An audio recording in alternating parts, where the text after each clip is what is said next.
தேவனுடைய பரிசுத்த நாமத்திற்கு மகிமை உண்டாவதாக. இந்த ஓய்வு நாளிலே நாம் தேவனுடைய பாதத்தில் உட்கார்ந்து நம்முடைய தொடர்பாடங்களை படிக்கப் போகிறோம். விசுவாசத்தினால் நீதிமான் பிழைப்பான், the just shall live by faith என்ற தலைப்பின் கீழே கலாத்தியர் நிருபத்தை நாம் படித்து கொண்டு வருகிறோம். இதுவரைக்கும் கலாத்தியர் முதல் 2 அதிகாரங்களை படித்தோம், அப்படிதானே? ரட்சிப்பை குறித்த பாடங்களை நாம் கற்றுக்கொண்டிருக்கிறோம். ரட்சிப்பு கிரியைகளினாலா அல்லது விசுவாசத்தினாலா என்பதே கலாத்திய நிருபத்தினுடைய மைய கருத்து. இன்றைக்கு நம்முடைய தலைப்பு என்னவென்றால், சாபத்திலிருந்து ஆசீர்வாதத்துக்கு, ஃப்ரம் கர்ஸ் டு பிளெஸ்ஸிங் என்ற தலைப்பில் நாம் இன்றைக்கு படிக்க போகிறோம். கலாத்தியர் 3 மற்றும் 4 அதிகாரங்கள். இந்த 2 அதிகாரங்களும் நீங்கள் கவனித்து பாருங்கள், 60 வசனங்கள் இருக்கும் இந்த 2 அதிகாரங்களில். இந்த 60 வசனங்களும் பவுலின் எழுத்துக்களிலேயே மிகவும் பலமான வாதங்கள் அடங்கியுள்ள பகுதி இதுவே என்று வேத அறிஞர்கள் சொல்லுகிறார்கள். Strongest arguments by Paul are found in Galatians chapters 3 and 4. மிக பலமான வாதங்களை இந்த 2 அதிகாரங்களில் தான் அவர் முன்வைக்கிறாராம். ஏனெனில் பவுல் போர்க்களத்தில் இருக்கிறார், அப்படிதானே படித்தோம். முதல் அதிகாரம் 2 அதிகாரம். சுவிசேஷ எதிரிகள் கிரியைகளினாலேயே ரட்சிப்பு என்பதை வலியுறுத்தினார்கள். இவரோ, பவுலோ, கிறிஸ்துவின் கிருபையினாலும் அவர் மீதான விசுவாசத்தினால் மட்டுமே ரட்சிப்பு சாத்தியம் என்று அவர் கருத்து தெரிவித்தார். இப்படித்தான் வார்த்தை போர் நடந்தது கலாத்திய நாட்டு சபைகளுக்காக என்பதை நம்ம படிச்சிருக்கிறோம். அன்பானவர்களே, இன்றைக்கு நம்ம என்ன செய்ய போகிறோம்னா, கலாத்தியர் 3 அதிகாரத்தில் முதல் 14 வசனங்கள் மட்டும் இன்றைக்கி படிக்க போகிறோம். முதல் 14 வசனங்கள் மட்டும்தான் நாம் கவனம் செலுத்தி கற்றுக்கொள்ள போகிறோம். ஜெபிக்கலாமா? நல்ல தகப்பனே, இந்த வேலைக்காக நன்றி. விசுவாசத்தினால் நீதிமான் பிழைப்பான் என்ற பாடத்தை நாங்கள் படித்து கொண்டிருக்கிறோம். இன்றைக்கு நாங்கள் படிக்க போகிற கலாத்தியர் 3 அதிகாரத்தின் முதல் பாக தியானத்தை கர்த்தர் எங்களுக்கு நீர் ஆசீர்வதித்து தாரும். ஆண்டவரே, சத்தியங்களை எங்களுக்கு விளங்க பண்ணுங்க. சத்திய ஆவியானவர் எங்களை சகல சத்தியத்திற்குள்ளே நடத்துகிறவர் என்று வேதம் சொல்லுகிறது. இப்பொழுது எங்களை நடத்தும்படி ஒப்படைக்கிறோம். தேவனே, நாங்கள் உள்ளத்திலே ஒளியை பெறவும், தகப்பனே, எங்களுடைய வாழ்க்கையிலே அப்படி நடப்பதற்கான பலனை பெறவும் உங்களுடைய சமூகத்தில் காத்திருக்கிறோம். கர்த்தாவை சொல்லும்படியார்கள் கேட்கிறோம். நீர் பெருக நாங்கள் சிறுக கிருபை தாரும். இயேசுவின் மூலம் ஜெபிக்கிறோம் நல்ல பிதாவே, ஆமென். கலாத்தியர் 3 அதிகாரத்தில் ஒவ்வொரு வசனமாக நாம் கவனம் செலுத்தி பார்க்க போகிறோம். முதல் 2 வசனங்கள். புத்தி இல்லாத கலாத்தியரே, நீங்கள் சத்தியத்திற்கு கீழ்ப்படியாமற் போகத்தக்கதாக உங்களை மயக்கினவன் யார்? இயேசு கிறிஸ்து சிலுவையில் அறையப்பட்டவராக உங்கள் கண்களுக்கு முன் பிரத்யட்சமாய் உங்களுக்குள்ளே வெளிப்படுத்தப்பட்டு இருந்தாரே. என்ன சொல்றார் பவுல்? ஆவிக்குரிய தகப்பனாக கடுமையான கண்டிப்பை இங்கே பவுல் வெளிப்படுத்துகிறார். சத்தியமாய கிறிஸ்துவை பவுல் மிகவும் தத்ரூபமாக ஏற்கனவே கலாத்திய நாட்டின் விசுவாசிகளுக்கு தமது போதனைகளின் மூலம் முன்வைத்திருந்தார். இயேசுவை குறித்து ரொம்ப அழகாக அவர்களுக்கு கற்றுக் கொடுத்திருந்தார். அதான் சொல்றார் பாருங்க, பிரத்யட்சமாய் இயேசு கிறிஸ்து முன்னாடி உங்கள் கண்ணு முன்னாடி நீங்கள் பார்த்தது போலவே நான் உங்களுக்கு இயேசுவை குறித்து எல்லாம் சொல்லி கொடுத்துருக்கிறேன். அவர்களோ, கலாத்திய நாட்டு விசுவாசிகளோ, மாய்மாலக்காரரின் மாயத்தினால் கிருபையை விட்டு மீண்டும் கிரியைகளுக்கு திரும்பி இருந்தார்கள். என்ன சொன்னாங்க? பவுல் சொல்லி கொடுத்தாரு, இயேசுவை விசுவாசிக்கணும் அப்படின்னு சொன்னார். ஆனால் உள்ளே நுழைந்த பக்க வழியாய் நுழைந்த சகோதரர் என்ன சொன்னாங்க? இல்லை, நாட் ஜீசஸ், ஆல்சோ மோசஸ். அப்படி தானே சொன்னாங்க. ஜீசஸ் ப்ளஸ் மோசஸ், இயேசு மட்டும் இல்லை, மோசையும் வேணும், விருத்த சேதனம் இதெல்லாம் பண்ணணும் என்று அவர்கள் விசுவாசிகளை திசை திருப்பினார்கள். புறஜாதிகளிலிருந்து வந்த விசுவாசிகளை திசை திருப்பினார்கள். அதனால தான் பவுல் இத்தனை கண்டிப்புடன் அவர் என்ன செய்கிறார்? எழுதுகிறார். பிரியமான தேவ பிள்ளைகளே, சில நேரங்களில் ஊழியக்காரர்கள் சில காரியங்களை கண்டிக்கும் பொழுது அட போயா அப்படின்னு போயிடக்கூடாது. புரியுதா உங்களுக்கு? நம்மகிட்ட ஸ்பிரிட் அப்படி தான் இருக்குது நிறைய பேர்கிட்ட. விசுவாசம் எப்படி நமக்கு வருகிறது? சத்திய வசனங்களை கேட்பதன் மூலம் வருகிறது. அப்படி தான் படிக்கிற ரோமர் 10:17 படிச்சிங்கன்னா, விசுவாசம் கேள்வியினாலே வரும், கேள்வி தேவனுடைய வசனத்தினாலே வரும். சரிதானே? கேள்வியினாலே வரும்னு என்ன அர்த்தம்? இங்கிலீஷில் பாருங்கள். So then faith cometh by hearing. கேள்வினா கேட்க கேட்க, நம்ம சத்திய வசனத்திலிருந்து கேட்க கேட்க விசுவாசம் வரும். வசனத்தின் வழியாக நமக்குள் விசுவாசம் வரும் பொழுது ஆவியானவரையும் நம்ம என்ன செய்கிறோம்? கூடவே பெற்றுவிடுகிறோம். அப்படி தானே? ஆவியானவர் வசனம் ரெண்டையும் பிரிக்க முடியாது. ரெண்டு பேர் சேர்ந்து என்ன செய்கிறாங்க? உள்ளுக்குள்ளே நமக்குள்ளே வருகிறார்கள் என்பதுதான் மாறாத உண்மை. அன்பான தேவ பிள்ளைகளே, நமது நற்கிரியைகளை பார்த்து ஆவியானவர் நமக்குள் வருகிறாரா? அப்படிலாம் கிடையாது. அப்படி என்னத்தை நம்முடைய நற்கிரியைகள் இருக்க ஒன்றும் இல்லை. நமது நற்கிரியைகளை பார்த்து ஆவியானவர் நமக்குள் வந்து விடுவதில்லை. ஆவியானவர் உள் வசிப்பதால் தான் நற்கிரியைகள் நம்மிலிருந்து பிறக்கின்றன. பிரியமான தேவ பிள்ளைகளே, அப்போ இந்த கிரியைகள்லாம் செய்யணும் அப்படி இப்படின்னு அந்த யூதர்கள் புறஜாதிகளிலிருந்து வந்த விசுவாசிகளுக்கு அவர்கள் வலியுறுத்தினார்கள். பவுல் தொடர்ந்து சொல்கிறார் பாருங்க, 2ஆம் வசனம், கலாத்தியர் 1:2 வசனம். ஒன்றை மாத்திரம் உங்களிடத்தில் அறிய விரும்புகிறேன், நியாயப்பிரமாணத்தின் கிரியைகளினாலேயோ விசுவாச கேள்வியினாலேயோ எதினாலே ஆவியை பெற்றீர்கள்? பரிசுத்த ஆவியை எப்படி பெற்றீர்கள்? 3ஆம் வசனம் 4ஆம் வசனம். ஆவியினாலே ஆரம்பம் பண்ணின நீங்கள் இப்பொழுது மாம்சத்தினாலே முடிவு பெறப் போகிறீர்களோ? நீங்கள் இத்தனை புத்தியினரா? இத்தனை பாடுகளையும் வீணாய் பட்டீர்களோ? அவைகள் வீணாய் போயிற்றே அப்படின்னு சொல்கிறார். அன்பான தேவ பிள்ளைகளே, கிறிஸ்தவ வாழ்வை நமக்குள்ளாக ஆரம்பிக்கிறவர் யார்? யார் ஆரம்பிக்கிறா? Who begins the Christian life in us? The Holy Spirit. அதான் இங்கே படிக்கிறோம். ஆவியானவர் தான் கிறிஸ்தவ வாழ்க்கையை ஒரு பாவிக்குள்ளே ஆரம்பிக்கிறார். யோவான் சில வசனங்கள் பாருங்களேன். யோவான் 7வது அதிகாரம் 39ஆம் வசனம் என்ன சொல்லுது? இயேசு சொன்னார், யோவான் 7:39, தம்மை விசுவாசிக்கிறவர்கள் அடைய போகிற ஆவியை குறித்து இப்படி சொன்னார். விசுவாசிக்கிறவர்கள் யாரை அடைவார்கள்? ஆவியை பெற்றுக்கொள்வார்கள். சரிங்களா? இன்னொரு வசனம், எபேசியர் 1வது அதிகாரம் 13ஆம் வசனத்தில் வாசிக்கிறோம், நீங்களும் உங்கள் ரட்சிப்பின் சுவிசேஷமாகிய சத்திய வசனத்தை கேட்டு விசுவாசிகளான போது, இப்போ வசனத்தை கேட்கும் போது என்ன ஆகிறோம்? விசுவாசிகளாகிறோம். விசுவாசிகளான போது வாக்கு தத்தம் பண்ணப்பட்ட பரிசுத்த ஆவியால் அவருக்குள் முத்திரை போடப்பட்டீர்கள். பார்த்தீங்களா? இயேசு விசுவாசிக்கும் பொழுது வசனத்தை கேட்குறோம், விசுவாசிக்கிறோம், பரிசுத்த ஆவியை பெற்றுக்கொள்கிறோம். இன்னொரு வசனம் 1 கொரிந்தியர் 12ஆம் அதிகாரம் 3ஆம் வசனம். 1 கொரிந்தியர் 12 3ஆம் வசனம் சொல்லுது பாருங்க, அதனால் தேவனுடைய ஆவியினாலே பேசுகிற எவனும் இயேசுவை சபிக்கப்பட்டவர் என்று சொல்ல மாட்டான் என்றும் பரிசுத்த ஆவியினாலே அன்றி இயேசுவை கர்த்தர் என்று ஒருவனும் சொல்லக்கூடாது. ஆவியானவர் இல்லாமல் ஒரு மனிதன் இயேசுவை கர்த்தர் என்று சொல்லவே முடியாது. பலத்தினாலும் அல்ல, பராக்கிரமத்தினாலும் அல்ல, என்னுடைய ஆவியினாலே ஆகும். சகரியா 4ஆம் அதிகாரம் 6ஆம் வசனத்தில் படிக்கிறோம். பிரியமானவர்களே, அப்போ ஆவியானவர் தான் ஒரு நபரை விசுவாசியாக்கி கிறிஸ்தவ வாழ்க்கையை அவருக்குள் ஆரம்பித்து வைக்கிறார். அதுதான் பவுல் சொல்கிறார் கலாத்திய நாட்டு சபை விசுவாசிகளுக்கு, ஆவியானவர் தானே உங்களை நடத்தினார் கிறிஸ்துவுக்குள்ளாக. கிறிஸ்தவ வாழ்க்கையை உங்களில் தொடங்கினவர் யார்? ஆவியானவர் தானே. என்ன கேட்குறாரு?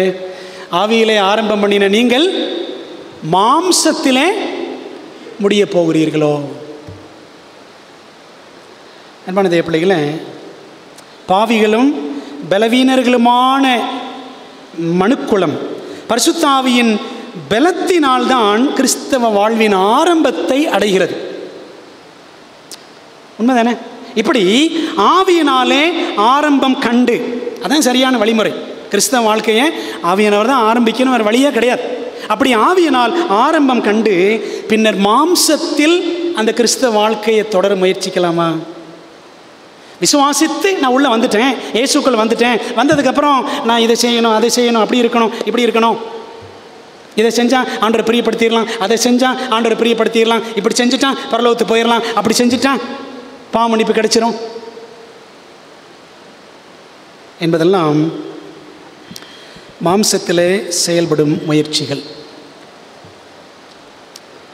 சத்தியமாகிய கிறிஸ்துவுக்காக கலாத்தியா நாட்டு விசுவாசிகள் எவ்வளவோ பாடுகளையும் பட்டிருக்கிறார்கள். எல்லாம் புறஜாதியிலிருந்து வந்தவங்க, சரிதானே? எவ்வளவோ பாடுகளை, துன்பங்களை, உபத்திரவங்களை இயேசுவுக்காக அனுபவித்தவர்கள். அவர் மீதான கவனம் தவறி, இயேசுவின் மீதான கவனம் தவறி, அதாவது கிருபையின் மீதான கவனம் தவறி கிரியைகளில் அவர்கள் சிக்குண்டு போனார்கள். நாம் அப்படித்தான் இயேசுவின் மீதும் கிருபையின் மீதும் கவனத்தை தவற விட்டு விடுவோம் என்றால் கிரியைகளிலே நாமும் சிக்குண்டு போய் விசுவாச விஷயத்தில் இழுப்புண்டு போக வாய்ப்பு நேரிடும். பாருங்களேன், கொஞ்சம் நாள் கடைப்பிடிக்கணும், இப்படி கடைப்பிடிக்கணும், அப்படி அப்படி அப்படி அப்படி அப்படின்ட்டு கடைசியில் பக்கத்தில் இருக்கிற மேலே அன்பு இருக்காது. உண்மைதானே?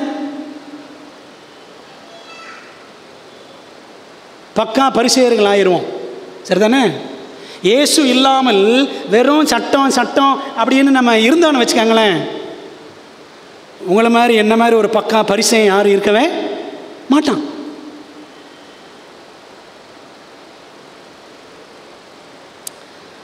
இப்படி பிரச்சனையை முன்னெடுத்து வைத்துவிட்டு பவுல் என்ன செய்கிறார், அடுத்து ஒரு உதாரணத்தை எடுத்து காட்டுகிறார். 3ஆம் அதிகாரத்தில் 5ஆம் வசனத்திலிருந்து பாருங்கள், 5லிருந்து 8 வரைக்கும். அன்றியும் உங்களுக்கு ஆவியை அளித்து உங்களுக்குள்ளே அற்புதங்களை நடப்பிக்கிறவர் அது நியாயப்பிரமாணத்தின் கிரியைகளினாலேயோ விசுவாச கேள்வியினாலேயோ எதனாலே செய்கிறார்? அப்படியே ஆபிரகாம் தேவனை விசுவாசித்தான், அது அவனுக்கு நீதியாக எண்ணப்பட்டது அப்படின்னு சொல்றார். கிரியைகளினால் நீதி என்ற போலி சுவிசேஷத்தை பிரபலமாக்கின பக்க வழியாய் நுழைந்த கள்ள சகோதரர் அல்லது யூத சகோதரரும் யாரை தான் தங்களுக்கு பிதான்னு சொன்னாங்க? அவங்களும் ஆபிரகாம் தான் சொன்னாங்க, சரிதானே? ஆபிரகாமை யூதர்களும் உரிமை கொண்டாடுவார்கள், இஸ்லாமியரும் உரிமை கொண்டாடுவார்கள், கிறிஸ்தவர்களும் உரிமை கொண்டாடுவார்கள். ஏற்கனவே படிச்சிருக்கோம், ஆபிரகாம் வழியாக 3 மதங்கள் உருவாயின: யூத மதம், கிறிஸ்தவ மதம், இஸ்லாம் மதம். எல்லாருமே எங்கள் பிதா எங்கள் பிதா தான் சொல்கிறாங்க. ஆகவே இந்த போலி சுவிசேஷம், மெய்யான சுவிசேஷம், பொய்யான சுவிசேஷம் 2 இருக்குது கலாத்தியரில். மெய்யான சுவிசேஷம் இயேசு கிறிஸ்து, பொய்யான சுவிசேஷம் இயேசு ப்ளஸ் மோசே, சரிதானே? பிரியமானவர்களே, அப்போது இந்த பொய்யான சுவிசேஷத்தை கிரியைகளினால்தான் நீதிமானாக முடியும் என்று போதித்த கள்ள சகோதரரும் ஆபிரகாமை தங்கள் பிதா என்று தான் அவர்களும் சொன்னார்கள். ஆனால் ஆச்சரியம் என்ன தெரியுமா? அந்த கள்ள சகோதரர் யூதர்கள், அதாவது புறஜாதிகளிலிருந்து விசுவாசிகளானவர்களை திசை திருப்ப முயற்சித்த அந்த யூதர்கள் உணர தவறிய உண்மை என்னவென்றால், ஆச்சரியம் என்னவென்றால், இந்த ஆபிரகாம் தான் விருத்த சேதனம் பெறுவதற்கு முன்பாகவே தேவனை விசுவாசித்தான் என்பதை காண தவறிவிட்டார்கள். ஒரு வசனம் படிக்கலாமா? பாருங்களேன், ரோமர் 4 அதிகாரம் 11 வசனம். ரோமர் 4 அதிகாரம் 11 வசனம் வாசிக்கிறேன். மேலும் விருத்த சேதனம் இல்லாத காலத்தில் அவன் விசுவாசத்தினாலே, ஆபிரகாம் விசுவாசத்தினாலே அடைந்த நீதிக்கு முத்திரையாக விருத்த சேதனமாகிய அடையாளத்தை பெற்றான். ஆபிரகாமுக்கு விசுவாசம் முதல்ல வந்துச்சா, விருத்த சேதனம் முதல்ல வந்துச்சா? எதுங்க முதல்ல வந்துச்சு? விசுவாசம் தான் முதல்ல வந்துச்சு. அந்த விசுவாசத்துக்கு அடையாளம் தான் என்னது? விருத்த சேதனம் அப்படின்னு படிக்கிறோம். அன்பானவர்களே, நீங்கள் பைபிளை நல்லா கவனித்து பாருங்கள். விருத்த சேதனம் பற்றிய விளக்கத்தை ஆண்டவர் ஆபிரகாமுக்கு ஆதியாகமம் 17ஆம் அதிகாரத்தில் தான் சொல்கிறார். ஜெனசிஸ் சாப்டர் 17 17 தான் சொல்கிறார். ஆனால் இந்த ஆபிரகாமுடைய விசுவாசம் பற்றி ஆதியாகமம் 15ஆம் அதிகாரத்தில் வாசிக்கிறோம். 15ஆம் அதிகாரத்தில் 6ஆம் வசனம் பாருங்களேன். ஆதியாகமம் 15 வசனம் 6. இந்த வசனம் சொல்லுது, அவன் கர்த்தரை விசுவாசித்தான், அதை அவர் அவனுக்கு நீதியாக எண்ணினார். And Abraham believed in the Lord and he counted it to him for righteousness. பார்த்தீங்களா, விருத்த சேதனை பற்றி இனிமே தான் சொல்ல போறாரு. அதுக்கு முன்னாடியே ஆபிரகாம் தேவனை விசுவாசித்தான். பிரியமானவர்களே, விசுவாசத்தினாலேயே ஆபிரகாம் நீதிமானாக்கப்பட்டான். சரிதானே? ரோமர் 4ஆம் அதிகாரத்தில் 2-3 வசனங்கள் சொல்லுது, ஆபிரகாம் கிரிகளினாலே நீதிமானாக்கப்பட்டான் ஆகில் மேன்மை பாராட்ட அவனுக்கு ஏது உண்டு, ஆகிலும் தேவனுக்கு முன்பாக மேன்மை பாராட்ட ஏதுவில்லை. வேத வாக்கியம் என்ன சொல்லுகிறது? ஆபிரகாம் தேவனை விசுவாசித்தான், அது அவனுக்கு நீதியாக எண்ணப்பட்டது என்று சொல்லுகிறது. பார்த்தீங்களா? இப்போ ஆபிரகாம் மேன்மை பாராட்ட ஏதாவது இருக்கா? ஒன்றுமே கிடையாது. அவன் தன்னுடைய கிரியைகளினால் மேன்மை பாராட்ட ஏதுவில்லை. ஏனென்றால் விசுவாசத்தினால், தேவன் மீது வைத்த விசுவாசத்தினால் தான் தேவன் அவனை நீதிமானாக்கினார். சரிதானே?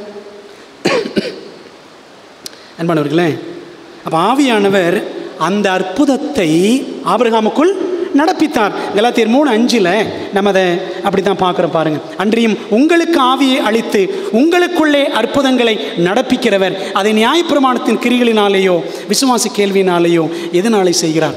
ஆபிரகாமுக்குள் ஆண்டவர் இந்த அற்புதத்தை எப்படிங்க நடப்பித்தார்? அவனுடைய விசுவாசத்தினாலே, அவனுடைய கிரிகளினாலேயா? அவனுடைய விசுவாசத்தினால என்றுதான் வேதம் தெளிவாக சொல்லுகிறது. ஆகவே ஆவியானவர் அந்த அற்புதத்தை, அதாவது ஆபிரகாமை நீதிமானாக்கினார், அந்த அற்புதத்தை தம்முடைய ஆவியினால் செய்தார். அதே அற்புதத்தை நமக்குள்ளும் நடப்பிக்க அந்த தேவன் வல்லவராக இருக்கிறார். பிரியமானவர்களே, ஆபிரகாம் தேவனை விசுவாசித்தான், அது அவனுக்கு நீதியாக எண்ணப்பட்டது. நீதி அப்படின்னா சில நேரத்தில் இந்த நீதி என்ற வார்த்தையை நினச்சி பயந்து போயிடுறோம். ஐயோ இது பயங்கரமான வார்த்தை அப்படின்னு. நீதினா என்ன? Very simple. இயேசுதான் நீதி. இயேசுதான் நீதி. வசனம் பாருங்கள், 1 கொரிந்தியர் 1ஆம் அதிகாரம் 30-31 வசனங்கள் பாருங்கள். 1 கொரிந்தியர் 1ஆவது அதிகாரம் 30 மற்றும் 31 வசனங்கள். அந்தபடி நீங்கள் அவராலே கிறிஸ்து இயேசுக்குட்பட்டிருக்கிறீர்கள். எழுதியிருக்கிறபடி மேன்மை பாராட்டுகிறவன் கர்த்தரை குறித்தே மேன்மை பாராட்டத்தக்கதாக. 31 வசனம், அவரே இயேசு கிறிஸ்துவே தேவனால், பிதாவாகிய தேவனால் நமக்கு ஞானமும் நீதியும் பரிசுத்தமும் மீட்பும் ஆனார்.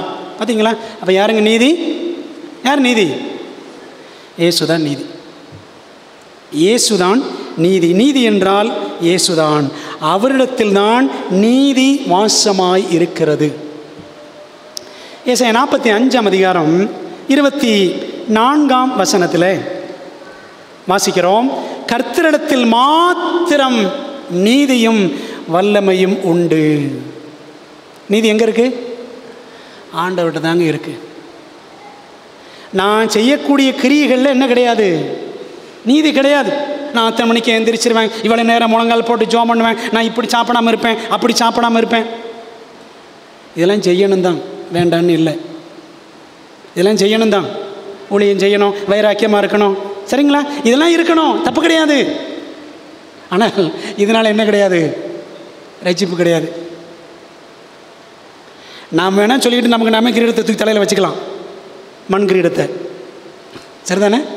மண் கிரீடத்தை நம்ம தலையில் வச்சுக்கலாம். பிரியமான தேவ பிள்ளைகளே, கர்த்தரிடத்தில் மாத்திரம் நீதி உண்டு. நம்முடைய நீதி எங்கேருந்தா வரணும்? அவர்கிட்ட இருந்து தான் வரணும் என்பதை நாம் பல நேரங்களிலே புரிந்து கொள்ள தவறிவிடுகிறோம். அவர் என்ன செய்கிறார்? தமது நீதியையே நம்மிடம் வெளிச்சமாக வீச பண்ணுகிறார். சங்கீதம் 37 5-6 வசனங்கள் பாருங்கள். சங்கீதம் 37 5 மற்றும் 6 வசனங்கள்.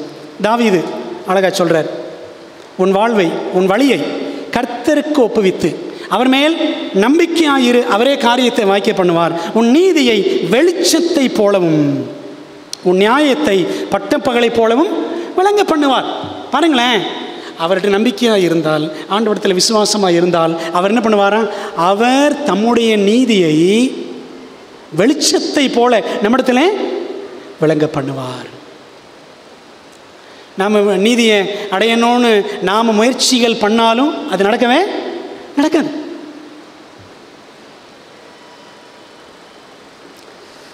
அவருடைய நீதி நம்மிடத்தில் வெளிச்சமாக பிரகாசிக்க வேண்டும் என்றால் அதற்கு அடிப்படை அவர் நம்மில் பிறப்பிக்கும் விசுவாசமே என்பதை நாம் அடிமனதிலே ஆழமாக பதிய வைத்துக் கொள்ள வேண்டும். ஆபிரகாமை சற்று சிந்தித்து பாருங்கள். ஆபிரகாமை யோசித்து பாருங்கள். இந்த ஆபிரகாம் ஆண்டவரிடத்தில் விசுவாசம் வைக்கும் வரை அவர் யார் தான்? ஒரு புரஜாதியான் தான், அப்படி தானே? ஆபிரகாமை இப்போ சொல்லுங்கள், ஆபிரகாமை ஆண்டர் அழைத்த பொழுது அவன் யூதனா புரஜாதியானா? யார் அவன்? புரஜாதியான் தான். ஒரு வசனம் படிக்கலாமா? பாருங்கள், வசனத்தை படித்தா நமக்கு புரிஞ்சிடும். யோசுவா 24ஆம் அதிகாரம் 2ஆம் வசனம். யோசுவா 24ஆம் அதிகாரத்தில் 2ஆம் வசனத்தை நான் வாசிக்கிறேன். அப்பொழுது யோசுவா சகல ஜனங்களையும் நோக்கி, இஸ்ரவேலின் தேவனாய கர்த்தர் சொல்லுகிறது என்னவென்றால், பூர்வத்தில் உங்கள் பிதாக்களாகிய ஆபிரகாமுக்கும் நாகோருக்கும் தகப்பனான தேராகு என்பவன் நதிக்கு அப்புறத்திலே குடியிருந்த போது அவர்கள் வேறே தேவர்களை சேவித்தார்கள். ஆபிரகாமுடைய அப்பா யார்? தேராகு. இவங்க கூட்டமாக எங்கே இருந்தாங்க? பாபிலோனில் இருந்தாங்க. ஐப்பிராத்து நதிக்கு அப்புறம் அந்த பக்கம் இருந்தாங்க. அப்போ அவங்களாம் யார்? புரஜாதியார். என்ன செஞ்சாங்க? வேறே தெய்வங்களை சேவித்தார்கள். அப்போ அவங்க யார்? யூதர்களா புரஜாதிகளா? புரஜாதிகள்.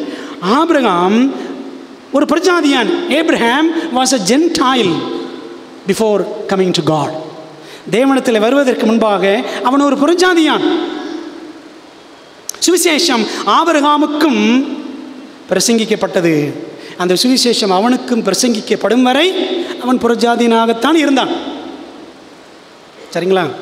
பாருங்கள், தொடர்ந்து கலாத்தியரில் அந்த 3ஆம் அதிகாரத்தில் இன்னும் 1-2 வசனங்கள் படித்தா நமக்கு விளங்கும். 3ஆம் அதிகாரம் 7-8. ஆகையால் விசுவாச மார்க்கத்தார்கள் எவர்களோ அவர்களே ஆபிரகாமின் பிள்ளைகள் என்று அறிவீர்களாக. மேலும் தேவன் விசுவாசத்தினாலே புறஜாதிகளை நீதிமான்கள் ஆக்குகிறார் என்று வேதம் முன்னாக கண்டு உனக்குள் சகல ஜாதிகளும் ஆசீர்வதிக்கப்படும் என்று ஆபிரகாமுக்கு சுவிசேஷமாய் முன்னறிவித்தது அப்படின்னு படிக்கிறோம். பிரியமானவர்களே, இந்த புறஜாதியனாகிய ஆபிரகாமுக்கு சுவிசேஷத்தை யார் பிரசங்கம் பண்ணா? ஆண்டவரே பிரசங்கம் பண்ணார். ஆண்டவர் சொன்னார்ல, அது என் 12ஆம் அதிகாரத்தில் முதல் 3 வசனங்களில், உன்னை ஆசீர்வதிக்கிற ஆசீர்வதிப்பேன், உன்னை சபிக்கிறவையில் சபிப்பேன், நீ ஆசீர்வாதமாக இருப்பாய் அப்படின்னு சொல்லிட்டு உனக்குள் பூமியில் உள்ள சகல வம்சங்களும் ஆசீர்வதிக்கப்படும் அப்படின்னு சொன்னார்ல. என்ன அர்த்தம்? அந்த ஆசீர்வாதம் அந்த சந்ததியாக ஆபிரகாம் வழியாக வந்தது. அந்த வழியில் தான் யார் வந்தான்? இயேசுவும் வந்தார். நம்ம அதை அடுத்த வாரத்தை படிப்போம். பிரியமானவர்களே, ஆகவே தேவன் தாமே ஆபிரகாமுக்கு சுவிசேஷத்தை அவரே அறிவித்தார். God himself preached the gospel to Abraham. சரிதானே? இயேசு கிறிஸ்து வருவார், அவர்தான் தேவாட்டுக்குட்டி என்பதை ஆபிரகாம் ஏற்கனவே அவன் என்ன செய்தான்? அவன் கண்டான்.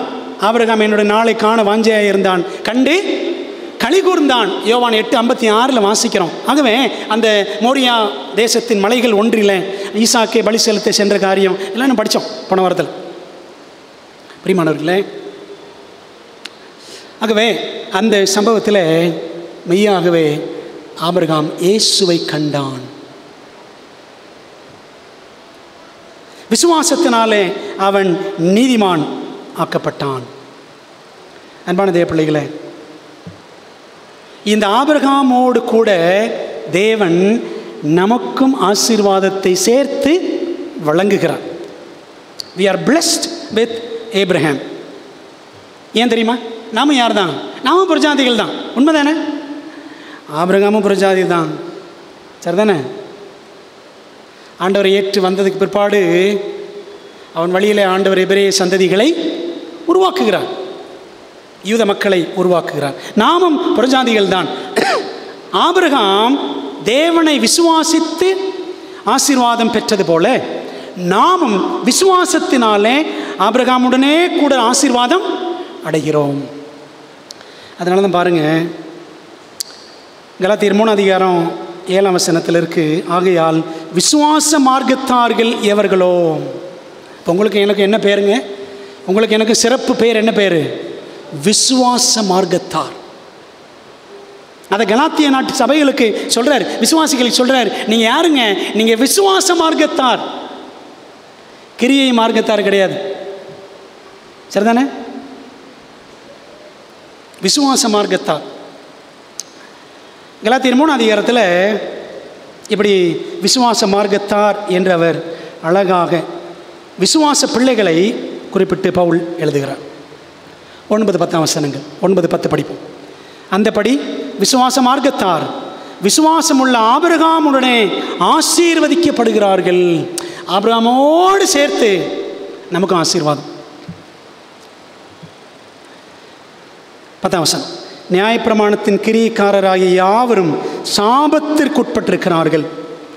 நியாயப்பிரமாண புஸ்தகத்தில் எழுதப்பட்டவைகளை எல்லாம் செய்யத்தக்கதாக அவைகளில் நிலைத்திராதவன் எவனோ அவன் சபிக்கப்பட்டவன் என்று எழுதியிருக்கிறதே. பிரியமானவர்களே, இந்த 2 வசனங்களை கலாத்தியர் 3:9-10 இந்த 2 வசனங்களை நல்லா கவனித்து பாருங்களேன். கவனிச்சிங்கன்னா இதில் என்ன வார்த்தை? 2 வார்த்தை அடங்கி இருக்கிறது. ஆசீர்வாதம், சாபம் இருக்கா? ஆசீர்வாதம், சாபம். 9ஆம் வசனம் பாருங்க. அந்தபடி விசுவாச மார்க்கத்தார் எவர்களோ அந்தபடி விசுவாச மார்க்கத்தார் விசுவாசமுள்ள ஆபிரகாமுடனே ஆசீர்வதிக்கப்படுகிறார்கள். ஆசீர்வாதம். 10ஆம் வசனம், நியாயப்பிரமாணத்தின் கிரியைக்காரராகிய யாவரும் சாபத்திற்குட்பட்டிருக்கிறார்கள். ஆசீர்வாதம், சாபம் அப்படின்னு படிக்கிறோம்.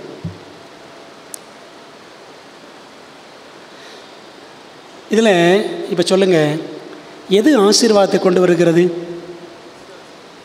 விசுவாசமா, கிரியா? விசுவாசம் ஆசீர்வாதத்தை கொண்டு வருகிறது. Faith brings to us the blessing. கிரியை அப்போ எதை கொண்டு வரும்? சாபத்தை கொண்டு வருகிறது.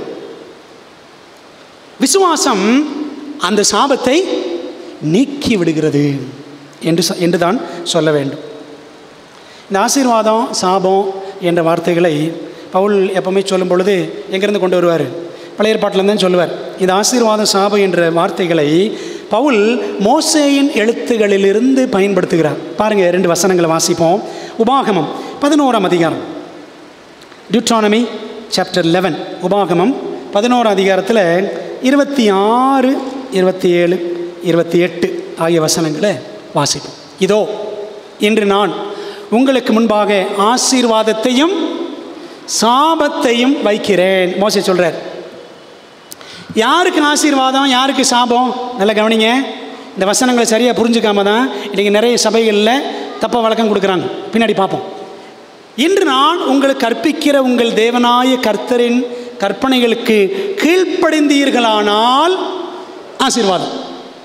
அடுத்த வசனம், எங்கள் தேவனாய கர்த்தரின் கற்பனைகளுக்கு கீழ்ப்படியாமல் இன்று நான் உங்களுக்கு விதிக்கிற வழியை விட்டு விலகி நீங்கள் அறியாத வேறே தேவர்களை பின்பற்றுவீர்களானால் சாபமும் வரும். ஆண்டோடைய கட்டளைகள் கீழ்ப்படிந்தால் ஆசீர்வாதம், கீழ்ப்படியாவிட்டால் சாபம். மெய் தேவனை பின்பற்றினால் ஆசீர்வாதம், போலி தெய்வங்களை வேறே தேவர்களை பின்பற்றினால் சாபம். சரிங்களா? அப்படி தான் இங்கே வாசிக்கிறோம். அன்பானவர்களே, இன்றைக்கி பொதுவாக மற்ற சபைகளில் என்ன சொல்கிறாங்க அப்படின்னா, உங்களையும் என்னையும் பார்த்து என்ன சொல்கிறாங்க தெரியுமா? இந்த கலாத்தியர் 3ஆம் அதிகாரம் 10ஆம் வசனத்தை சுட்டி காண்பித்து, நியாயப்பிரமாணத்தின் கிரியைக்காரராகிய யாவரும் சாபத்திற்குட்பட்டிருக்கிறார்கள், நீங்களாம் சபிக்கப்பட்டவங்க அப்படின்னு சொல்லியிருக்காங்களா? கேள்விப்பட்டிருக்கோமா? நீங்களாம் நியாயப்பிரமாணத்தின் கிரியைக்காரர், சபிக்கப்பட்டவர்கள். நியாயப்பிரமாணத்துக்கு கீழ்ப்படிஞ்ச சாவுமா? சாவுமா? என்ன படித்தோம் வசனத்தில்? கீழ்ப்படிஞ்சா என்னன்னு சொல்லியிருக்கு? ஆசீர்வாதம் சொல்லியிருக்கு. கீழ்ப்படியாவிட்டால் சாபம்னு சொல்லியிருக்கு. பாருங்களேன். அப்போ யாருங்க சபிக்கப்பட்டவர்கள்? நம்ம தான் புரிஞ்சுக்கணும். நீங்கள் சபிக்கப்பட்டவர்கள் என்று நம்மை பார்த்து சொல்கிறார்களே, அவர்கள் தான் சபிக்கப்பட்டவர்களோ? நாம் சபிக்கப்பட்டவர்கள் என்று நம்மை குறித்து தீது பேசுகிறார்களே, நாம் தான் ஆசீர்வதிக்கப்பட்டவர்களோ? யோசிக்கணும். நியாயப்பிரமாணத்தின்படி நடக்கிறவர்களை பொதுவாக சபிக்கப்பட்டவர்கள் என்று கிறிஸ்தவ உலகம் தப்பர்த்தப்படுத்தி பேசுகிறது. வசனங்களில் இப்போ படித்தோம், உள்ளபடி பார்த்தால் நியாயப்பிரமாணத்தின்படி செய்து அதில் நிலைத்திருக்கிறவனே பாக்கியவான். இன்னொரு வசனம் பாருங்கள், தெளிவாக நமக்கு புரியும். யாக்கோபு 1:25. இன்றைக்கி யாக்கோபு நிருபம் படிச்சிருப்போம்னு நினைக்கிறேன். டெஸ்ட்டுக்காவது படிச்சிருப்போம். யாக்கோபு 1:25 பாருங்கள். என்ன சொல்லுது? சுயாதீன பிரமாணமாகிய பூரண பிரமாணத்தை உற்று பார்த்து. சுயாதீன பிரமாணம், பூரண பிரமாணம், ராஜரீக பிரமாணம், இதெல்லாம் என்னது? ஆண்டவருடைய 10 கட்டளைகள். உற்று பார்த்து அதிலே நிலைத்திருக்கிறவனே கேட்கிறதை மறக்கிறவனாய் இராமல் அதற்கேற்ற கிரியை செய்கிறவனாய் இருந்து தன் செய்கையில் பாக்கியவானாய் இருப்பான். பாருங்க. அப்போ 10 கட்டளைப்படி நடக்கிறவன் சபிக்கப்பட்டவனா ஆசீர்வதிக்கப்பட்டவனா? வசனம் என்ன சொல்லுது? ஆசீர்வதிக்கப்பட்டவன், பாக்கியவான். இப்படி தான் பைபிள் சொல்லுது. ஆனால் அந்தோ பரிதாபம், அரைகுறையாக போதிக்கிறவர்கள் தங்களை அரைகுறை போதனைகளை மற்றவர்களுக்கும் போதித்து அவர்களையும் அரைவேக்காடுகளாக தக்க வைத்துக் கொண்டிருக்கிறார்கள். அன்பான தேவ பிள்ளைகளே,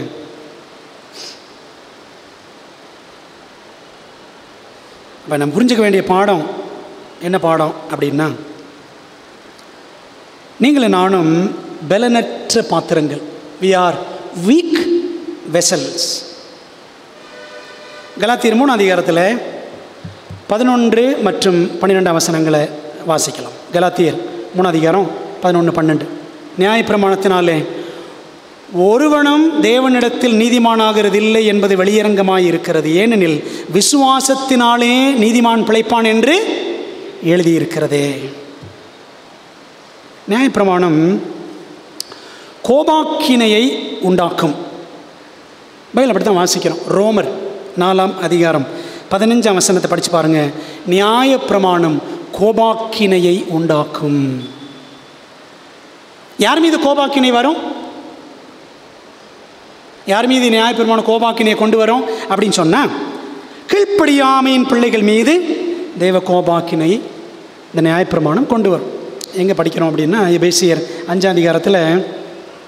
5-6 வசனங்கள். எபேசியர் 5 வசனம் 5-6 வாசிக்கிறேன். விபச்சாரக்காரனாவது, அசுத்தனாவது, விக்கிர ஆராதனைக்காரனாகிய பொருளாசைக்காரனாவது தேவனுடைய ராஜ்யமாகிய கிறிஸ்துவின் ராஜ்யத்தில் சுதந்திரம் அடைவதில்லை என்று அறிந்திருக்கிறீர்களே. இப்போ என்ன அர்த்தம்? ஆண்டோடைய 10 கட்டளை மீறவங்கள்லாம் தேவனுடைய ராஜ்யத்தில் சுதந்திரம் அடைவதில்லை. 6 வசனம். இப்படிப்பட்டவைகள் நிமித்தமாக, இப்படிப்பட்ட கீழ்ப்படியாமை நிமித்தமாக, இப்படிப்பட்ட மீறுதல்கள் நிமித்தமாக கீழ்ப்படியாமையின் பிள்ளைகள் மேல் தேவ கோபாக்கினை வருவதால். இப்போ பாருங்கள், தேவ கோபாக்கினை யார் மேலே வருது? கீழ்ப்படியாமையின் பிள்ளைகள் மீது வருவதால் ஒருவனும் உங்களை வீண் வார்த்தைகளினாலே மோசம் போக்காதபடிக்கு எச்சரிக்கையாய் இருங்கள் அப்படின்னு வாசிக்கும். நியாயப்பிரமாணம் இதை செய் அதை செய் என்று நமக்கு சொல்லும். சரிதானே? விசாரம் பண்ணாதே, உன் மனைவிக்கு உண்மையாயிரு, களவு செய்யாத, உன் சம்பாத்தியத்தில் நீ போதும்னு இரு, இப்படிலாம் நமக்கு நியாயப்பிரமாணம் என்ன செய்யும்? நமக்கு சொல்லும், நமக்கு கட்டளை இடும். அதனால்தான் அதற்கு என்னன்னு பேர்? கட்டளைகள்னு பேர். 10 கட்டளைகள். அது கட்டளையிடும், இப்படி தான் செய்யணும், தாய் தகப்பனை கணம் பண்ணணும், கட்டளையிடும். ஆனால் நம்மால் அந்த கட்டளைகளை அப்படியே செய்ய முடியுமா? நம்மால் அப்படியே செய்ய முடியுமா? ஏனென்றால் பைபிள் படிக்கிறோம். ரோமர் 5:6 நாம் பலனற்றவர்கள். கவனிச்சிங்களா? நாம் யார்? பலனற்றவர்கள். பைபிள் அப்படித்தான் பவுல் அழகு எழுதியிருக்கிறார்.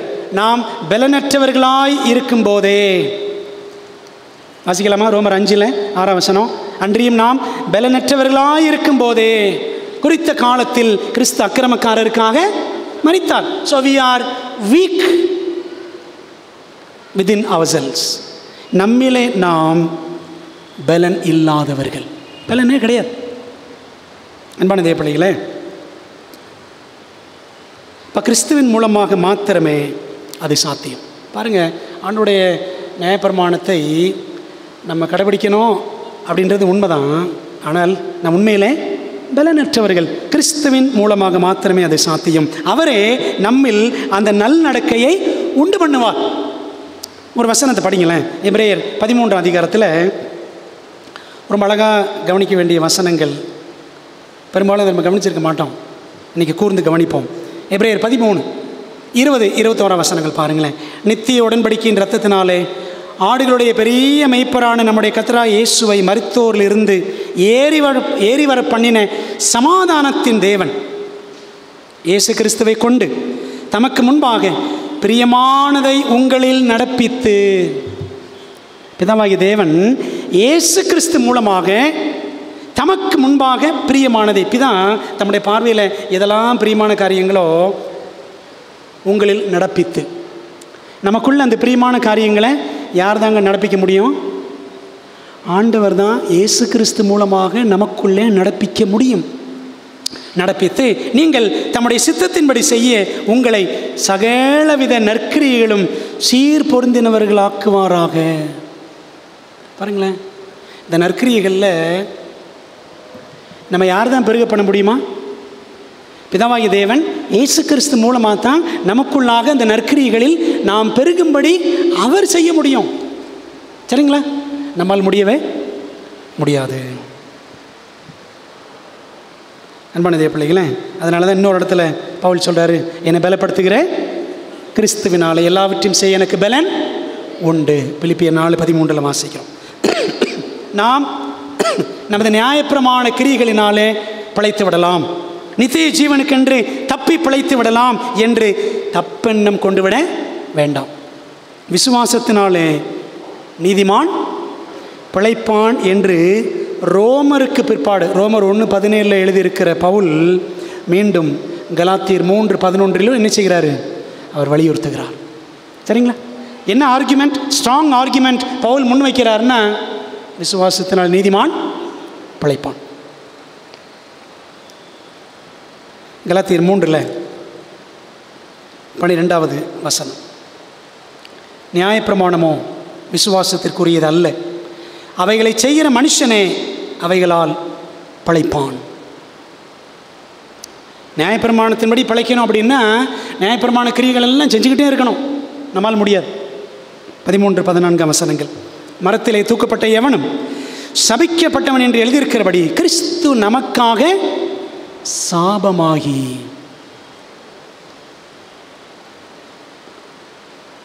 நியாயப்பிரமாணத்தின் சாபத்திற்கு நம்மை நீங்களாக்கி மீட்டு கொண்டார். பிரியமானவர்களே, கிறிஸ்துவினால் சாபம் ஆசீர்வாதமாக மாறுகிறது. கீழ்ப்படியாமையே நியாயப்பிரமாணத்தின் சாபம். Disobedience is the curse of the law. கீழ்ப்படியாமை தான் நியாயப்பிரமாணத்தினுடைய சாபம். சரிங்களா? அதே சமயத்தில்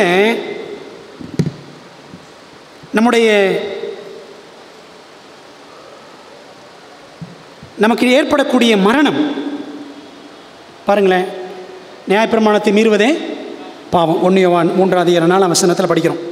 பாவம் என்ன செய்கிறது? மரணத்தை உண்டாக்குகிறது. மரணத்தையும் நியாயப்பிரமாணத்தின் சாபம் என்று கூறலாம். நியாயப்பிரமாணத்தை மீறும்போது அது பாவமாகிறது. அந்த பாவம் மரணத்தை பிறப்பிக்கிறது அப்படின்னு யாக்கோபு 1:15 நம்ம வாசிக்கிறோம். ஆக பிரியமான தேவ பிள்ளைகளே, நியாயப்பிரமாணத்திற்கு அடுத்த கீழ்ப்படியாமையிலிருந்து கிறிஸ்து நம்மை மீட்டு இருக்கிறார். ஆண்டவர் இயேசு கிறிஸ்து சிலுவையில் மரிச்சாரே, எதற்காக அப்படின்னா, நியாயப்பிரமாணத்துக்கு அடுத்த கீழ்ப்படியாமையிலிருந்து நம்மை மீட்பதற்காக அவர் மரித்தார், நம்மை மீட்டும் இருக்கிறார். அதற்காகவே பிதா தம் குமாரனை சிலுவைக்கு அனுப்பினார். நியாயப்பிரமாணத்தை நம் எவராலும் முழுமையாக பரிபூர்ணமாக கடைபிடிக்கவே முடியாது. ஆனால் கிறிஸ்து அதை கடைபிடித்து நமக்காக சிலுவையில் ஒரு கீழ்ப்படியாமையின் பிள்ளையை போல நம்முடைய பாவங்களை அவர் சுமந்து அவர் என்ன செய்தார்? மரித்தார் என்று வேதம் நமக்கு சொல்லுகிறது. ரோமர் 8ஆம் அதிகாரத்தில் 4ஆம் வசனத்தில் பவுல் எழுதுகிறாரு. ரோமர் 8:4, மாம்சத்தின்படி நடவாமல் ஆவியின்படி நடக்கிற நம்மிடத்தில் நியாயப்பிரமாணத்தின் நீதி நிறைவேறும்படிக்கே அப்படி செய்தார். நியாயப்பிரமாணத்தின் நீதியை நம்மால் கொண்டு வரவே முடியாது, சரிதானே? ஆனால் இயேசுவானவர் என்ன செய்தாராம்? அவர் தம்முடைய மாம்சத்தில் வெளிப்பட்டு பாவத்தை ஆக்கினைக்குள்ளாக தீர்த்தார். சிலுவையில் அவர் மரித்து நியாயப்பிரமாணத்தின் நீதி நம்மிடத்தில் நிறைவேறும்படிக்கு அவர் பலியானார் அப்படின்னு பைபிளை வாசிக்கிறோம். நம்மை கட்டி இருக்கிற பாவ கயிறுகளை அறுத்து போடவே இயேசு பாவமானார். 2 கொரிந்தியர் 5:21 வாசிக்கிறோம். பவுல் சொல்றாரு, நாம் அவருக்குள் தேவனுடைய நீதி ஆகும்படிக்கு பாவம் அறியாத அவரை நமக்காக பாவமாக்கினார். பாருங்களேன், இயேசு நமக்காக பாவமானார் அப்படின்னு படிக்கிறோம். இயேசு நமக்காக சாபமானார் அப்படின்னு வாசிக்கிறோம். கலாத்தியர் 3 அதிகாரம் வசனம் 13 படித்தோம். அவர் சாபமானார், அவர் பாவமானார். இந்த பொல்லாத பிரபஞ்சத்தின் மீது அவர் முழுமையான வெற்றியும் சிறந்து விட்டார். பொல்லாத பிரபஞ்சம் எது? நம்ம படிச்சிருக்கோம்ல, கலாத்தியர் 1ஆம் அதிகாரம் 4ஆம் வசனத்தில். பொல்லாத பிரபஞ்சம் எதுன்னு படித்தோம்? உலகம். கண்களின் இச்சை, மாம்சத்தின் இச்சை, ஜீவனத்தின் பெருமை, உலகத்தின் திருத்துவம், இந்த உலகத்தின் கூட்டணி, இதான் பொல்லாத பிரபஞ்சம். அவர் அதன் மீதும் வெற்றி சிறந்தார். இயேசு சொன்னார், நான் உலகத்தை ஜெயித்தேன். அன்பான தேவ பிள்ளைகளே, அதாவது உலகத்தின் திருத்துவத்தை அவர் முறியடித்து விட்டார். அவரில் நாம் கொள்ளும் விசுவாசம் அவரது வெற்றியை நம்முடைய வெற்றியாக மாற்றுகிறது. பிரியமான தேவ பிள்ளைகளே, இயேசுவின் மீது நாம் கொண்டிருக்கிற விசுவாசம் அவருடைய வெற்றியை நம்முடைய வெற்றியாக நமக்கு தருகிறது. பல நேரங்களில் நம்முடைய பாவ பலவீனங்களில் உழன்று போகிறோம். இதை ஜெயிக்க முடியலையே, இதனால் மேற்கொள்ள முடியலையே அப்படின்னு தவிக்கிறோம், தள்ளாடுகிறோம். ஆனால் பிரியமானவர்களே, இயேசு அடைந்த வெற்றி விசுவாசத்தின் மூலமாக நம்முடைய வெற்றியாக மாற முடியும். ஆனால் பல நேரத்தில் என்ன செஞ்சிடறோம்? தடுமாறி தள்ளாடி கீழே விழுந்து கிறிஸ்தவ வாழ்க்கையில் போக முயற்சிக்கிறோம். ஆனாலும் பைபிள் சொல்லுது, நீதிமான் 7 தரம் விழுந்தாலும் திரும்பவும் எழுந்திருப்பான். முடங்கி விழுந்து விழ வேண்டிய அவசியம் கிடையாது. முன்னேறி செல்வதே நமக்கு ஆண்டவர் வைத்திருக்கிற ஒரு திட்டம் என்பதை மறந்துடக்கூடாது. கலாத்தியர் 3 கடைசி வசனம் 14ஆம் வசனம் 3:14. ஆபிரகாமுக்கு உண்டான ஆசீர்வாதம் கிறிஸ்து இயேசுவினால் புறஜாதிகளுக்கு வரும்படியாகவும் ஆவியை குறித்து சொல்லப்பட்ட வாக்கு தத்தத்தை நாம் விசுவாசத்தினால் பெரும்படியாகவும் இப்படி ஆயிற்று. ஆபிரகாம் விசுவாசத்தினால் நீதிமானாக்கப்பட்டதே அவனுக்கு உண்டான ஆசீர்வாதம். ஆபிரகாமுக்கு உண்டான ஆசீர்வாதம் என்ன ஆசீர்வாதம்? விசுவாசத்தினாலே அவன் நீதிமான் ஆனான், நீதிமான் ஆக்கப்பட்டான். அதான் ஆசீர்வாதம். அதே ஆசீர்வாதம் கிறிஸ்துவினாலும் ஆவியானவராலும் நமக்கும் உண்டாகிறது. ஆவியானவரை பற்றி கலாத்தியரில் முதல்ல 3ஆம் அதிகாரத்தில் படித்தோம்ல. ஆவியிலே ஆரம்பம் பண்ணின நீங்கள், கலாத்தியர் 3 அதிகாரம் 2ஆம் வசனம், 3ஆம் வசனம், 5ஆம் வசனம், 14ஆம் வசனம். இங்கே தான் ஆவியானவர் பற்றி கலாத்தியரில் முதல் முறையாக பவுல் சொல்கிறார். பிரியமானவர்களே, இந்த ஆவியானவர் தான் நம்ம என்ன செய்கிறாரு? கிறிஸ்துவின் நீதிக்கு சொந்தக்காரராக நம்மை மாற்றுகிறார். அந்த விசுவாசத்தை நமக்குள்ளாக பிறப்பிக்கிறார். The person, power and presidency of the Spirit form a distinctive mark of the new covenant. Righteousness that the law failed to produce is the product of the Spirit alone. Righteousness that the law failed to produce is the product of the Spirit alone. அன்பான தேவ பிள்ளைகளே, நீங்களும் நானும் புது உடன்படிக்கையின் கீழே இருக்கிற பிள்ளைகள், சரிதானே? இந்த புது உடன்படிக்கையினுடைய மிக வெளியேற பெற்ற ஒரு தனிச்சிறப்பான அடையாளம் என்ன அப்படின்னா, தேவ ஆவியானவர் என்ன செய்கிறார்? நம்மை தம்முடைய வல்லமையினால் தலைமை தாங்கி இந்த கிறிஸ்தவ ஜீவியத்தில் அவர் தான் நடத்துகிறார். அதனால தான் கலாத்தியர் 3ஆம் அதிகாரத்தில் ஆவியானவரை பற்றி பவுல் அழகாக சொல்கிறார். ஆவியினாலே ஆரம்பம் பண்ணின நீங்கள் மாம்சத்தில் முடிவெறப் போகிறீர்களோ? பிரியமான தேவ பிள்ளைகளே, அப்போ அந்த நியாயப்பிரமாணத்தின் கிரியைகளினால் நாம் நீதியை அடைந்துவிட முடியாது. ஆனால் ஆவியானவரால் மாத்திரமே, அவர் மூலமாக மாத்திரமே நாம் தேவ நீதியை அடைய முடியும். பிரியமான தேவ பிள்ளைகளே, அதனால தான் பைபிளில் வாசிக்கிறோம், கர்த்தருடைய ஆவி எங்கேயோ அங்கே என்ன உண்டு? விடுதலையும் உண்டு. 2 கொரிந்தியர் 3ஆம் அதிகாரம் 17ஆம் வசனத்தில் நம்ம அதை வாசிக்கிறோம். ஆகவே ஆபிரகாமுக்கு உண்டான அந்த ஆசீர்வாதம், நீதிமானாகுதல் என்ற ஆசீர்வாதம், விசுவாச மார்க்கத்தாராகிய நமக்கும் உண்டாகிறது. பிரான்ஸ் தேசத்தில் நடந்த ஒரு உண்மை சம்பவம். நெப்போலியன் போனபார்ட் என்ற ஒரு சக்கரவர்த்தி 35 வயசுலேயே சக்கரவர்த்தி ஆயிட்டார். Emperor of France. பல போர்களை நடத்தியவன். அப்படி போர்களை நடத்தின அவன் ஒரு போர் நடத்துவதற்காக, ஒரு முக்கியமான போர் நடத்துவதற்காக படைக்கு ஆட்களை திரட்டினான். அப்போது நாட்டில் என்ன செய்கிறாங்க, யார் யாரெல்லாம் படைக்கு வரணும் அப்படின்னு சொல்லிட்டு பேர்களை வீடு வீடாக போய் பேர்களை சேகரிக்கிறான். பேர்களை சேகரித்து சீட்டு போடுவாங்க. அப்படி சீட்டு போட்ட உடனே ஒரு குறிப்பிட்ட மனிதன் பெயருக்கு சீட்டு விழுந்தது. அவன் சொன்னானா, நான் போக மாட்டேன், நான் படைக்கு போர்க்களத்துக்கு நான் போக மாட்டேன் அப்படின்னு அவன் சொன்னான். அப்போ அவன் சொன்ன உடனே அவனுடைய நண்பன் என்ன செய்கிறான், அவன் பெயரில் போக மாட்டேன்னு சொன்னான் பார்த்தீங்களா, அவன் பெயரில் நண்பன் படையில் சேர்ந்தான், போருக்கு சென்றான். மும்முரமான யுத்த களத்திலே அந்த நண்பனுக்காக போனான் பார்த்தீங்களா, இன்னொரு நண்பன் அவன் மரிக்க நேரிட்டது, செத்து போயிட்டான். அவன் என்ன பண்ணுறாங்க, போர்க்களத்திலேயே புதைத்து விட்டார்கள். சில காலம் கழித்து நெப்போலியன் சக்கரவர்த்திக்கு இன்னும் அதிகமான போர் வீரர்கள் தேவைப்பட்டது. அப்போ என்ன செய்கிறார், திரும்பவும் போங்க, வீடு வீடாக சென்று போர் வீரர்களை நீங்கள் என்ன செய்யணும், அதற்கு படை திரட்டுவதற்கு ஆட்களை பெயர்களை நீங்கள் கலெக்ட் பண்ணுங்கன்னு சொல்லி ராஜா அனுப்புகிறார், நெப்போலியன் அனுப்புகிறார். இப்படி ஆட்கள் பெயர்களை தெரிவு செய்யும் பொழுது ஏற்கனவே தெரிவு செய்யப்பட்ட அதே மனிதனின் பெயர், ஏற்கனவே ஒருத்தனை எடுத்து அவன் மாட்டேன்னு சொன்னான் பார்த்தீங்களா, அவன் பெயர் மறுபடியும் வந்தது. அவன் பெயரில் தவறுதலாக சீட்டு விழுந்து விட்டது. அப்போ அவனை கூப்பிட்டு, எப்போ நீயும் யுத்த களத்துக்கு போகணும் அப்படின்னு சொன்ன உடனே, என்ன உங்களால் கூட்டிகிட்டு போகவே முடியாது அப்படின்னு அவன் சொன்னான். உடனே தளபதிகள் கேட்டாங்க, ஏன் முடியாது? நான் ஏற்கனவே செத்து விட்டேன் அப்படின்னு சொன்னான்.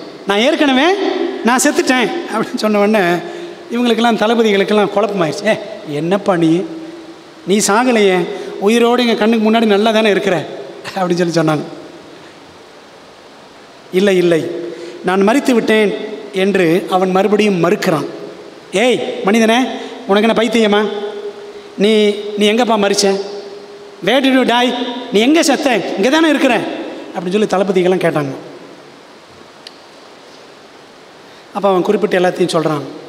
இந்த தேதியில் இந்த இடத்துல நடந்த போரின் போது நான் மரித்தேன், இந்த இடத்தில் நீங்கள் என்னை போர்க்களத்திலேயே புதைத்து விட்டீர்கள் அப்படின்னு அவன் சொல்கிறான். அப்போ இந்த தளபதிகளுக்கு இன்னும் குழம்பிருச்சு, என்னப்பா நீ பைத்தியக்கார மாதிரி பேசிகிட்டு இருக்கிற அப்படின்னு இந்த தளபதிகளுக்கு கோவம் வந்துருச்சு, கூச்சல் போட ஆரம்பிச்சிட்டாங்க. ஆனால் அவனும் நான் மரித்து சில மாதங்களுக்கு முன்பு அடக்கம் பண்ணப்பட்டு விட்டேன் அப்படின்னு சொல்லி விடாப்படியாக அவன் என்ன பண்ணுறான், ஸ்ட்ராங்காக அவன் சொல்லிகிட்டே இருக்கிறான். இது உண்மையா இல்லையா அப்படின்னு தெரிஞ்சுக்கிறதுக்கு நீங்கள் போய் உங்கள் ரெக்கார்டெல்லாம் பாருங்கன்னு சொல்லி அவன் சொல்லிட்டான். புத்தகங்களை எல்லாம் பதிவேடுகளை புரட்டி பாருங்கள் அப்படின்னு சொன்ன உடனே சரி, அப்போ அவன் சொல்கிறது என்னென்னு தான் பார்த்துருவோம்னு சொல்லிட்டு என்ன பண்ணாங்களா, அந்த தளபதிகள் போய் ரெக்கார்டெல்லாம் எடுத்து பரட்டி பார்க்குறான். அவன் சொன்னது உண்மைதான். அந்த மனிதனின் பெயர் ஏற்கனவே தெரிவு செய்யப்பட்டு பதிவு செய்யப்பட்டு போருக்கு சென்று அவன் மரித்து புதைக்கப்பட்டது எல்லாமே உண்மைதான் என்று தேதி வாரியாக துல்லியமாக குறிக்கப்பட்டிருந்தது. அப்போ அந்த தளபதிகள் சொன்னாங்களா, எப்பா இங்கே பாரு, நீ சாகலை, நீ சாகவில்லை, உனக்கு பதிலாக யாரோ ஒருவர் சென்றிருக்க வேண்டும், யாரோ ஒருவர் உனக்கு பதிலாளியாக சப்ஸ்டிடியூட்டாக யாரோ ஒருத்தர் உனக்காக மரிச்சிருக்கிறாங்க அப்படின்னு தளபதிகள் சொல்கிறாங்க. அப்போ அவன் சொன்னானா, ஆமாம் அது எனக்கும் தெரியும், என் நண்பன் எனக்கு பதிலாக மரித்தான், நீங்கள் என்னை தொட முடியாது, நான் அந்த மனிதனில் மரித்தேன், ஐ டைட் இன் தட் மேன் அப்படின்னு அவன் சொன்னானா. அந்த மனுஷன் அவனுக்குள்ளே அவன் மூலமாக நான் இறந்துட்டேன், ஆகவே எனக்கு விடுதலை, சட்டத்துக்கு என் மேல் உரிமை இல்லை அப்படின்னு வீராவேசமாக அவன் பேசினான். சரி, என்ன பண்ணாங்க இந்த தளபதிகள், அந்த பிரச்சனையை நேராக நெப்போலியன் கொண்டு போயிட்டாங்க. நெப்போலியன் கொண்டு போய் நெப்போலியன் எல்லாவற்றையும் பரிசீலனை செய்து பார்த்தார். கடைசியில் நெப்போலியன் சொன்னானா, அந்த மனிதன் சொல்வது சரியே, சட்டத்தின் பார்வையில் அவன் மரித்து புதைக்கப்பட்டது உண்மைதான், பிரான்ஸ் நாட்டு சட்டங்களுக்கு அவன் மேல் இனி உரிமை இல்லை. ஒரு தடவை தான் ஒருத்தன் யுத்தத்துக்கு போகணும், அவன் பேர் வந்துச்சு, அவன் பேரில் இன்னொருத்தன் போயிட்டான், அவன் இறந்து போயிட்டான், இவன் திரும்ப போக வேண்டிய அவசியம் இல்லை என்று சக்கரவர்த்தி சொல்லிவிட்டான். அவனுக்கு விடுதலை கிடைத்தது. பிரியமான தேவ பிள்ளைகளே, ஆண்டவர் இயேசு கிறிஸ்துவும் நமக்காக சாபமாகி, அப்படிதான் படித்தோம் கலாத்தியர் 3:13 நமக்காக சாபமாகி, 2 கொரிந்தியர் 5:21 வாசிக்கிறோம், நமக்காக அவர் பாவமாகி மரித்தார். அன்பான தேவ பிள்ளைகளே, இயேசு கிறிஸ்து பாவிகளுக்காக உங்களுக்காக எனக்காக மரணத்தை அனுபவித்து விட்டார், மரணத்தை அவர் அடைந்து விட்டார். அவரை ஏற்றுக்கொள்ளுகிறவர்கள் நியாயப்பிரமாணத்தின் கிரியைகளில் இருந்து என்ன செய்கிறோம், விடுதலை பெறுகிறோம். நியாயப்பிரமாணத்தை கடைபிடிக்கணும் வைக்கணும் என்பதெல்லாம் உண்மைதான், ஆனால் என்னுடைய பலத்தினால் இதை செய்தாக வேண்டும் என்ற கட்டாயத்திலிருந்து நான் விடுதலை பெறுகிறேன். ஏன் தெரியுமா, இயேசு எனக்குள்ளாக வாசம் பண்ணும் பொழுது, when Christ comes and dwells in me, he will do the good works through me. அவர் எனக்குள்ளாக வந்து வசிக்கும் பொழுது அந்த நற்கிரியைகள் எல்லாம் அவர் என்ன செய்வார், எனக்குள்ளே இருந்து அவர் நடப்பிப்பார். பெரியமான தேவ பிள்ளைகளே, இந்த விசுவாசத்தை தான் பவுல் வலியுறுத்தி பேசுகிறார். விசுவாசத்தில் நீதிமான் பிழைப்பான்.